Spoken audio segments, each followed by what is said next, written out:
two men went fishing together that day when they were unexpectedly gifted a jar of wine by a stranger who claimed it was of excellent quality. Without a trace of suspicion, they immediately gutted a freshly caught fish, took its eggs, and soaked them in the wine, believing it would enhance the wine's nourishment. However, when they poured the wine to enjoy it, they were surprised to see the liquid had turned an unusual green. Still, both eagerly drank it without the slightest doubt. Only one of them hesitated, finding the color too odd, and decided not to drink. It seemed he might be lucky to escape harm, as the wine was in fact a demonic poison, but fate had other plans. Ironically, he turned out to be the most unfortunate, as the other two, after drinking the wine, transformed into fish-headed demons and devoured him. These creatures were once thought to have been eradicated long ago, but somehow they had reappeared. Years ago, they had rampaged across the land, spreading terror among the people. So many died and were hung from trees to be dried as jerky that no one could count. An entire region was drowned in death and fear, and only those known as demon sealers had the power to defeat them. These warriors were forged from black ironstone, a rock capable of purging evil. Wherever demons appeared, lighting this stone would summon the demon sealers, who would instantly arrive to destroy them. That day, deep in a cursed forest, two young sisters from a family were chased to a dead end by demons. In desperation, they hid in a tree hollow, but the scent of human flesh could not fool the demon's nose. One of the creatures quickly found them, grabbed the older sister, and devoured her alive before her siblings' eyes. After finishing the grotesque meal, the demon turned to tear apart the younger sister. In a flash, it was already behind her. But at that very moment, a demon sealer arrived just in time to stop the slaughter. Soon after, two more demon sealers joined the battle. They were the three Schwan brothers, who had wandered into the cursed forest. Longtime demon hunters, they were infuriated when the demon saw its hunt interrupted and immediately launched an attack. But the demon had met a worthy opponent. The three brothers fought in perfect unison, spinning the demon like a whirlwind. Caught off guard, it was eventually decapitated. Meanwhile, the girl who narrowly escaped took the chance to flee the forest. Before she could get far, a thunderous explosion shook the earth. The demon sealers had traced the demon's trail to its leader, the demon lord. Towering like a hellish wolf, this beast was far stronger than its minions. If destroyed, it would end the curse across the realm. But it was too powerful. Even with the brothers' master joining the fight, they were overwhelmed. The demon lord spat out fireballs that scorched the forest, forcing them into a desperate defense. In the chaos, their master suffered grave injuries. In the dire moment, the three brothers pooled all their power, willing to sacrifice their lives to end the battle. Together, they unleashed a massive steel punch upon the demon lord. Their combined force exceeded human and demonic limits.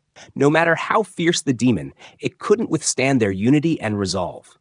The beast howled, dissolved into black smoke, and vanished into nothingness. From that moment, the demons were no more, and peace returned to the human world after years of horror. With the demons eradicated, the demon sealers found themselves out of work. People no longer needed them. Some even feared their iron hands. The three Schwan brothers hid their identities and turned to fishing for a living. Having hunted demons, catching fish was child's play for them. One day, as usual, they went to the stream and caught a decent haul. Elsewhere by the river, two villagers had been struggling all morning with little success. Just as they were about to give up, a third man appeared, boasting about a fine jar of wine he had received. The aroma was irresistible, and the three decided to soak the fish in the wine and feast together. Only one of them refrained from drinking, but as you know from earlier, horror soon struck all three. Coincidentally, the three Schwan brothers happened to pass by and witness the terrifying scene. As seasoned demon hunters, they immediately recognized the demon's return. When the two transformed creatures attacked, the brothers swiftly destroyed them. Despite the incident, Schwan, the eldest brother, chose not to report to the authorities yet. With only 3 demons found, there wasn't enough evidence for a full conclusion. They needed to investigate further. But things escalated when they returned to their lodging. An old friend, Ha Yang, also a demon sealer, appeared gravely wounded. They rushed him to a physician, carefully hiding his iron arm, which people feared. Unfortunately, on the way, they bumped into a passerby, and the cloth covering his arms slipped off, revealing the iron hand. The nearby crowd screamed in fear, surrounding them and threatening to report them to the authorities. Hot-tempered, Lakshwan became furious when someone cursed at them and charged to attack. But Xuan quickly struck Lakshwan unconscious to prevent disaster. They finally brought Haiyang to Tianji Hall, where Ah Xiang, Chu Feng's girlfriend, worked. There, they met a new doctor named Dr. Lu, whom they didn't recognize, but she recognized Xuan. He had once saved her from demons in the forest. Despite the timely rescue, Haiyang's injuries were too severe and he did not survive. Before taking his final breath, he managed to whisper that the demons had returned, and it was their surprise attack that left him wounded. Hadung's death left the trio in shock. Tracing every clue, from the fish-headed goblins to their fallen comrade, they concluded that the demons had indeed re-emerged. Dun Ke began to suspect the strange wine as a potential link, and the three decided to investigate the brewery. But before they could leave, news of the marketplace brawl reached the city guard. The magistrate immediately dispatched his men, led by the cunning ratmen, to apprehend the three for interrogation. Despite their attempts to explain that they were hunting demons, and Dun Ke even offered to show them the demon's corpse by the riverside, the magistrate remained skeptical. He ordered their temporary imprisonment, claiming it was a precaution against escape, and sent soldiers to investigate. While the trio sat behind bars and the guards pursued their inquiry, the true horror began elsewhere. In the shadows, demon-bred insects were released, their first destination, the prison. Silent and lethal, they slaughtered the jailer and infested his body, transforming him into a grotesque abomination crawling toward the shackled warriors who were utterly helpless. At that critical moment, Dr. Lok suddenly appeared, breaking their chains and rescuing them from certain death. Realizing the scale of the threat, they fled and made their way to the brewery as planned. There, they uncovered a nightmare. The brewmaster's behavior was bizarre, his eyes bloodshot, his manner erratic. Secretly, he had been adding a strange substance to the wine, turning it a sickly green. Worse, he had been pouring this poisoned wine into the mouths of his sleeping servants. In moments, their bodies twisted, their skin turned slimy, and their faces morphed into grotesque fish heads. They had become monstrous, violent creatures. Even more terrifying, the brewmaster willingly drank the wine himself, fusing his being with the demonic species he served. The moment the group uncovered the plot, the house was already crawling with these mutated fish demons. The creatures scattered and began attacking townsfolk. Amid the chaos, the three brothers were separated, each facing hordes alone. Even Dr. Hua found herself cornered and in danger. Just as a fish demon lunged at her, Dun Ke arrived, saving her just in time. Their martial prowess, honed by training in the demon sealing arts, made them formidable, and the freshly transformed demons were no match. But then, the real threat emerged. A resurrected demon, once slain and sealed by the trio, returned stronger than ever. It struck at Dun Ke, pushing him into a deadly duel. As he struggled, Miss Look, unable to watch her savior perish, revealed her true form, a nine-tailed fox spirit. She unleashed a devastating attack, forcing the demon to retreat, but her transformation exposed her secret. Dun Ke was stunned. How could the gentle, beautiful woman be a demon? Before he could question her, Ku Feng and Laksuin arrived. Not wanting her identity to be discovered, Dun Ke stayed silent, concealing her secret from his brothers. Soon after, the city guard arrived. Faced with the severed demon head as proof, the magistrate had no choice but to accept their innocence and release them. Yet his attitude was far from grateful. He handed them gold as a reward and demanded they leave the city at once. Outraged, the three warriors were disheartened. They had risked their lives for the people, only to be cast out like criminals. Though resentful, the calm Dun Ke chose to comply to avoid further trouble. Ku Feng, though furious, followed his elder brother's lead. But Dio Laksuian could not bear the injustice. He spoke out fiercely, insisting that no ruler's decree should force them to abandon their righteous mission, especially when they had committed no crime. Recalling his master's dying words, to uphold honor no matter the cost, Laksuian resolved to stay and confront whatever opposition awaited.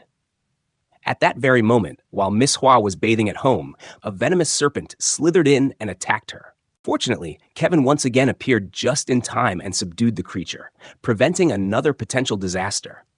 In that awkward moment, the girl suddenly revealed that she was the same little girl Kevin had once saved years ago.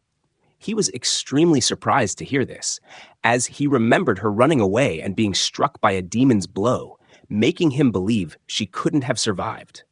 However, she explained that after the demon was killed, its blood seeped into her body. That cursed blood saved her life, but also turned her into a demon spirit. Despite this, she retained her kind nature and had never harmed anyone. As for the city lord, he actually had his own reasons for wanting to expel the demon hunters from the city.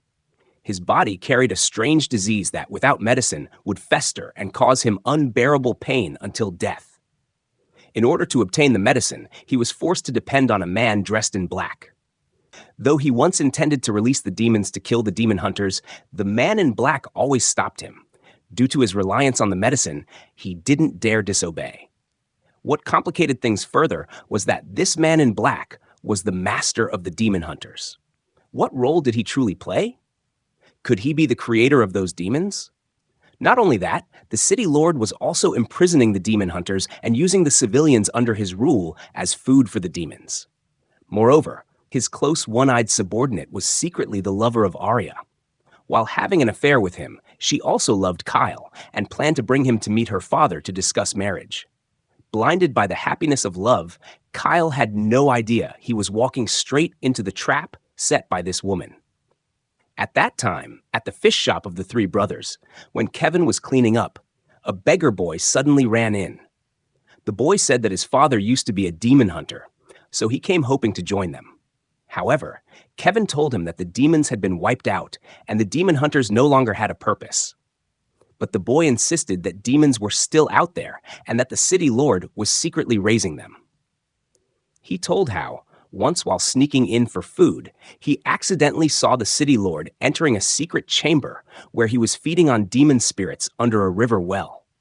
Just as the boy said, not only was the city lord raising demons, but he was also being manipulated by them. One of the demons lured him with the promise that if it were released, it would find a cure for his illness. As proof, it even left behind its child for him to care for. Enticed by the sweet words, he actually released the demon. Upon hearing all this, Kevin immediately decided to sneak into the secret chamber to confirm the truth. Sure enough, after searching for a while, he discovered the hidden chamber. There he not only found the demons, but also something that left him stunned. A luminous gem that once belonged to his master. While Kevin was investigating, at the same time, Ethan received an invitation from the city lord. Knowing Ethan didn't want to leave the place, the city lord tried to bribe him by appointing him to an official post. Believing in his good intentions, Ethan happily accepted the offer, thinking it meant he could legally stay without being expelled. Meanwhile, Kyle went to Arya's house at her invitation. Unexpectedly, she was no longer the innocent girl he once knew, but now deliberately flirted and seduced him in strange ways. Although Kyle noticed something odd about her, he didn't suspect anything. Only when she suddenly threw herself at him and screamed that she had been violated did he realize, in horror, that he had fallen into a trap. Kyle was immediately arrested and dragged to the marketplace, accused of rape in front of a crowd. Grieved by the false accusation, he tried to prove his innocence by injuring himself. He even risked his life to protect his honor, but Arya showed no remorse. Instead, she coldly took a knife and stabbed Kyle in the chest, ending his life without hesitation. When the tragic news reached Ethan, he rushed to the scene, hoping to save his friend. But it turned out to be a trap designed to eliminate all demon hunters. By the time Ethan arrived, Kyle had already been hung midair. Just as he managed to release Kyle, he was ambushed by a rain of arrows. Though he caught one, the hundreds that followed were too much. As Kyle's body hit the ground, a second wave of arrows struck. Despite being on guard, Ethan was severely wounded. Collapsing beside Kyle's corpse, the city lord finally revealed his true face. He admitted that the entire scheme was his doing, from using Arya to trapping Ethan. At that moment, the demon he had released entered Ethan's body, turning him into its new host, a living parasite in human form. When Kevin returned, it was already too late. All he could do was carry Kufeng's corpse and the unconscious body of Laxuan back using a crude cart. Kufeng had not survived. Laxuan was still alive, but Ethan had no idea that his younger brother had been parasitized by a demon. The next day, Ethan and Miss Locke set off with Kufeng's zip code and Laxuan's body to find their master, the only one who might help them understand what was truly happening. Ethan questioned the master about why the city lord had possession of his crystal soul stone. The master slowly explained that the Wind Warriors were created using black iron, a type of stone capable of attracting demons.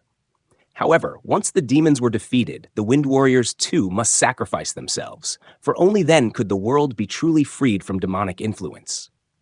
Hearing this, Ethan felt injustice burning inside him. He couldn't understand why the master would act this way. The contradictions in his words made Ethan believe the master was two-faced. Choosing not to hold back his suspicions, Ethan drew his sword and charged at the master, thinking it was the only way to expose the truth. But instead of dodging, the master stood still, allowing the sword to pierce through his body. The sight shocked Ethan. His heart froze. He realized he had made a mistake, wrongly blaming the master. Yet the master held no anger. Instead, he entrusted Ethan with the crystal soul stone, along with the great responsibility of eradicating the demons. "I believe in you, Ethan," the master said. "You can do this." Meanwhile, Miss Locke was watching over Laxuan, keeping him in a safe place. But not long after, the demon parasitizing Laxuan escaped. Miss Locke fought with all her might, but she was no match for the creature. It grabbed Laxuan with its tendrils and fled. When Ethan returned, the scene crushed him. Laxuan was no longer himself. With the last of his clarity, Laxuan tried to push Ethan away, not wanting his elder brother to come close. But Ethan, confused and desperate, rushed in to confront him. However, Laxuan had lost control. In a fit of rage, he gripped Ethan's neck tightly, knocking him unconscious with just one arm. Fortunately, Laxuan had just enough sanity left to realize what he was doing. With his last bit of strength, he let go, but Ethan collapsed. At that moment, the demon truly revealed itself, transforming into a massive red giant, glowing like burning coal, using Laxuan as its host. Wielding terrifying power, it attacked the city. Hundreds of soldiers were burned alive in moments by the demon's blazing fireballs. The entire city was engulfed in flames, corpses uncountable. No weapon could stop the beast. Even the city lord, the one behind it all, couldn't escape fate. A single mighty kick from the demon reduced Han City to dust. Despite his injuries, Ethan didn't give up. He soared upward, determined to save Laxuan, but his brother was fully possessed. Ethan's attacks were futile. Each of the demon's blows sent him crashing to the ground. Meanwhile, the rat-like henchman of the city lord was trying to loot treasures and flee. He intended to escape alone, leaving the woman, Xiang, behind. During their struggle, a sword unexpectedly fell from a box, revealing the truth to Xiang. She was shocked to realize that the true murderer of her family wasn't the Wind Warriors, but the rat, Han. With the truth exposed, Han didn't hesitate. He immediately killed Xiang. With a sneer, Han revealed his secret. Years ago, following the city lord's orders, he murdered her family and blamed it on the Wind Warriors, inciting public hatred and manipulating the masses. Xiang, deceived, had always thought the Wind Warriors were responsible. That's why she approached Kufeng and killed him in revenge. But by the time she learned the truth, it was too late. Han never expected she was still alive. While he was off guard, she pulled a hairpin and stabbed it into his throat, ending his life before slowly taking her last breath. Meanwhile, the giant demon continued its rampage, and the situation grew dire. The Wind Warriors, who had long hidden their identities, could no longer stand by as danger threatened their loved ones. Forced to reveal themselves, they attacked the demon together. But its power was overwhelming. Even with dozens of Wind Warriors, they could not defeat it. Instead, they were devastated by its might. As the battle reached its peak and no one could stop the demon, the entire city faced destruction. Ethan remained unconscious. Miss Locke used her own blood and body as a catalyst to awaken Ethan.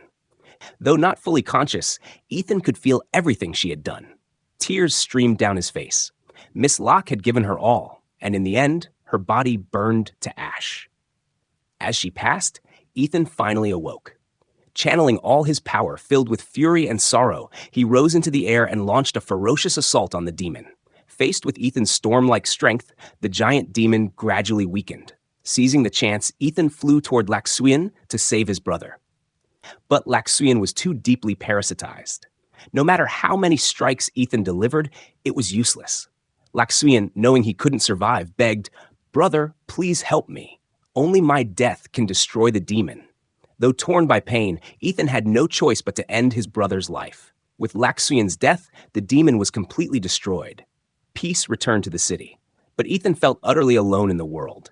Just then, a familiar voice called his name. Who do you think it was?